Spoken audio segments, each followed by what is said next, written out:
Bueno, bendiciones en esta noche. Le damos las gracias a Jesús que nos ha regalado a nosotros este día y este maravilloso día. Y estamos aquí en la mano del Señor para vivir muchos días, si es su voluntad. En esta noche nosotros queremos saludar a toda nuestra audiencia que se va conectando ahí con nosotros.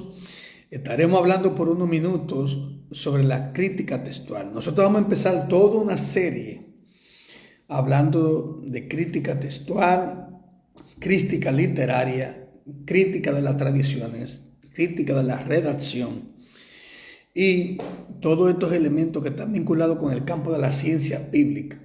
En esta noche, saludos para Orga, Guial, Chabela, la gente que se va conectando ahí con nosotros. Queremos empezar definiendo lo que es la crítica textual. Vamos a dar varias definiciones. La crítica textual es una rama de la erudición textual que está vinculada con la filología y la crítica literaria, que se ocupa de la identificación de variantes textuales en manuscrito o libros impresos. Y cuando hablamos también que está vinculada con la filología, es porque la filología estudia el léxico, estudia los términos, los conceptos, la gramática, la sintaxis, el origen y la evolución de los conceptos, que a eso también se le llama etimología. Ese es el trabajo, básicamente estudia los idiomas, y la crítica literaria se dedica a la anomalías más bien en plural, uniformidades y desigualdades que se observan en los textos. Con ello, la crítica literaria logra delimitar unidades temáticas, investiga la integridad de esos textos, restaura el orden original, a veces cambiado, determina la autenticidad, es decir, si un texto proviene o no de tal o cual autor, y también determina la relación literaria de dependencia y descubre las fuentes escritas orales de los textos. Saludo para Osvaldo, que está ahí conectado con nosotros. Entonces, la crítica textual, como se entiende entonces, es aquella que consiste en la comparación y análisis de diferentes manuscritos del Nuevo Testamento. Eso es muy importante que nosotros lo tomemos en cuenta. La crítica textual es muy importante y necesaria por varias razones. Primero, está el tema de la providencia divina, la providencia de Dios. No se conservó ni uno de los originales de los libros bíblicos y lo que tenemos son muchas copias, es decir, copias de copias de copias de copias. Y el otro elemento clave es que no existen dos copias iguales. No existen. Entre las copias existen diferencias que se llaman variantes textuales. No vamos a tocar el tema de las variantes en esta noche, eso viene más adelante en otro programa. Y la Biblia fue copiada a mano durante 16 siglos aproximadamente, es decir, unos 1600 años, hasta la llegada de la imprenta por Juan Gutenberg en el año 1455. Por eso a las copias de los originales se les llama manuscritos, copia hecha a mano. Además, Dios nunca prometió la inspiración de las copias de su palabra. Saludos para Gilbert Medina, que está ahí conectado con nosotros. Esto que nosotros estamos diciendo es muy importante porque actualmente existen más de 5.800 copias, es decir, 5.800 manuscritos originales del Nuevo Testamento. Más que originales son copias, pero los originales se perdieron todos. No existen originales. Y dentro de esos 5.800 manuscritos griegos del Nuevo Testamento, los investigadores hablan de que existen más de 500.000 variantes. Entonces, es muy importante que nosotros tomemos esto en cuenta y por eso estamos motivando a la gente a estudiar los idiomas bíblicos para que manejen los criterios. La crítica textual tiene mucho valor para el creyente. Nos ayuda a obtener conclusiones exegéticas mejor fundamentadas. Y hay muchos autores como Bruce Metzger, como este autor que yo tengo acá, que trabaja mucho, es un comentario textual al Nuevo Testamento griego, brillante, yo lo recomiendo a ese autor, es una obra que nos puede ayudar a nosotros bastante. Un ejemplo práctico lo encontramos en Mateo capítulo 11, versículo 19. Vamos en este caso a verlo en dos versiones de la Sagrada Escritura. En este caso, en la Reina Valera y en la Biblia de las Américas. Llámese versión o traducción, no hay problema con eso. Saludo para José Arias, que está conectado con nosotros. En la Reina Valera, el texto dice, Reina Valera de 60, pero la sabiduría es justificada por sus hijos, Mateo 11, 19. Y en la Biblia de las Américas, pero la sabiduría se justifica por sus hechos. Ojo con esto. La diferencia entre Reina Valera del 60, que dice, pero la sabiduría es justificada por sus hijos, y la Biblia de las Américas, pero la sabiduría es justificada por sus hechos. La diferencia entre estas dos versiones se debe a una variante. Algunos manuscritos griegos dicen hijos, tennon, de la palabra griega tennon, y otros dicen hechos, ergon. El erudito Bruce Metzger, el que yo le presenté a ustedes acá en esta obra, dice que la evidencia apoya la palabra hechos, porque la tendencia de los copistas era armonizar la lectura.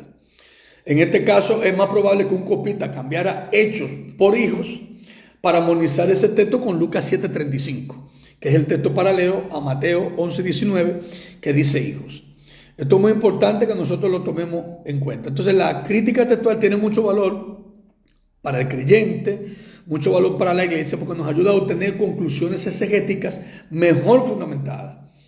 Pero más importante, nos ayuda a confiar en las presentaciones modernas de la Biblia que tenemos disponibles. Esto tenemos que tomarlo en cuenta. Las copias tienen variantes, pero gracias a la crítica textual sabemos dónde están. La más significativa se alista en la nota a pie en muchas versiones. Hay versiones de la Biblia que vienen con nota a pie para explicar todo esto elementos. Para la gente que va a escuchar luego la grabación, tenemos que hacernos la pregunta: ¿qué importancia tiene la crítica textual del Nuevo Testamento? Es un valioso recurso indispensable para quienes desean estudiar y enseñar la autoridad de la Escritura como palabra de Dios. Entonces, esto nos va a permitir a nosotros tener una mejor claridad. Entonces, otro dato importante: hasta el momento no se ha encontrado ningún original de los textos bíblicos, sino solamente copias de los manuscritos. Antes de la invención de la imprenta en Occidente, por Juan Gutenberg, en el siglo XV, todos los textos se copiaban o se multiplicaban a mano. Estas copias tienen mayores o menores diferencias entre sí. Se han introducido cambios intencionales, mejoras, explicaciones, indicaciones especiales y correcciones. Por eso es muy importante que nosotros hagamos todo el esfuerzo para aprender un poco los idiomas bíblicos. Y también la crítica textual se vale de un conjunto de manuscritos antiguos, tales como los papiros, códices de diferentes épocas, leccionarios, citas y traducciones, que nosotros más adelante en otros programas que vienen vamos a trabajar un vocabulario básico para ayudar a las personas a acercarse a la crítica textual con todos los criterios y todas las herramientas que esto implica. Entonces la crítica textual es una rama de la erudición textual que está vinculada también con la filología y la crítica literaria, que ya le hemos definido, que se ocupa de la identificación de variantes textuales en manuscritos o libros impresos. Eso es muy importante que nosotros lo tomemos en cuenta. La crítica textual, como se entiende, es aquella que consiste en la comparación y análisis de los diferentes manuscritos del Nuevo Testamento que se hallaron a lo largo de los últimos siglos. Se trata de ver qué manuscrito contiene cierta palabra, versículo o pasaje y cuáles no. Hay una serie de criterios que se utilizan para ver las copias que más se acercan a los originales, señores. Y por eso la crítica textual no es enemiga del creyente, sino amiga, no es enemiga del creyente. Podemos confiar más en que tenemos la palabra que Dios reveló y al mismo tiempo agradecemos al Señor por eso. Otro dato muy importante que está vinculado con la crítica textual es que nos ayuda a obtener conclusiones, señores. exegética mejor fundamentada. Estamos motivando bastante a que la gente se acerque a un estudio serio, responsable de las Sagradas Escrituras. Hay una serie de criterios que se utilizan para favorecer la lectura que aparece en más manuscritos, al estilo democrático, donde hay variantes, la lectura que aparece en más manuscritos, esa gana, y a primera vista parece muy lógico. Sin embargo, pocos eruditos evangélicos abogan por este criterio. El problema con este acercamiento es que la gran mayoría de los manuscritos son tardíos. Ojo con eso, la mayoría de los manuscritos son tardíos, fechados a partir del siglo XI. Esto significa que en el recuento, los manuscritos más antiguos y posiblemente mejores no tienen representación proporcional. Por eso nosotros necesitamos motivar a la gente a acercarse a estos estudios. Quisimos en esta noche tocar esta pincelada brevemente sobre la crítica textual y vamos a hacer videitos cortos. Mañana en la noche a las 10 viene sobre un videito corto sobre crítica literaria y todo lo que implique y de qué se encarga la crítica literaria. Bendigo sus vidas, sus casas, sus familias. Este es un año de crecimiento y desarrollo ministerial. Puedes seguirnos en nuestro canal de YouTube, Generación de Avivamiento y Reforma. Bendiciones.